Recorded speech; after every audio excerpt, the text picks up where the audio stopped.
There are places in America where time doesn't move forward, it coils back on itself like smoke. Places where the past doesn't die, and the truth is buried so deep, it grows roots. Windmere, Maine, is one of those places. At first glance, Windmere is the kind of town you pass through without noticing. Old diners with flickering neon signs, rusted mailboxes leaning like crooked teeth, and streets that seem too quiet for their own good. But underneath its faded charm lies a darkness that has lived here longer than anyone wants to admit. People don't talk about it. People pretend not to see. And most of all, people never ask questions. Until now, when beloved schoolteacher Mara Ellison vanishes on an ordinary Thursday morning, no struggle, no witnesses, just gone. It sends a ripple through the community. Her house is untouched. Her car, parked. Her front door left slightly ajar, like someone meant to come back. But she didn't. Enter Sheriff Danny Keene, a man haunted by his own failures. A war veteran turned lawman who once promised himself he'd never let Windmere's shadows touch him. But this case feels familiar. Too familiar. Because this isn't the first time a woman has disappeared on Coldwater Lane. 10 years ago, another name. 10 years before that, another. Always female. Always during the fall. Always without a trace. The files? Missing. The town's memory? Selective. And Keene begins to realize that Windmere doesn't forget, it hides.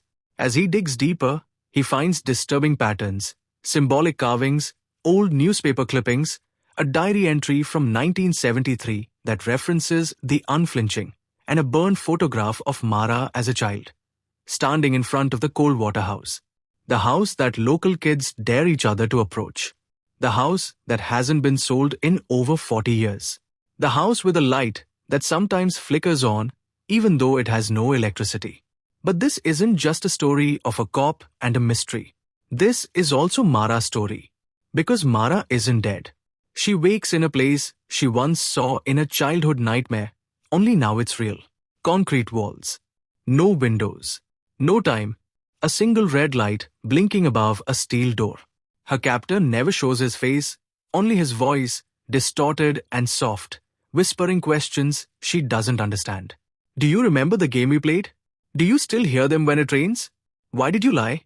As her memories begin to unravel, Mara realizes this isn't just a kidnapping, it's a reckoning. Someone knows what she did when she was 9. Something she and her brother swore they'd never tell. A night when they entered the Coldwater house on a dare, and only one of them came out whole. In alternating perspectives, Never Flinch draws us into a spiral of memory and madness.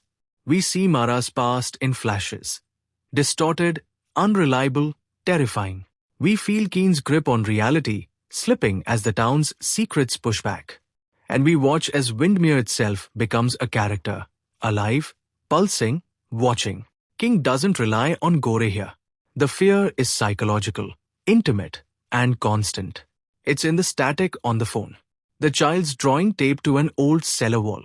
The whisper in the sheriff's ear when he's alone in the woods. It's the kind of fear you can't run from, because it knows your name.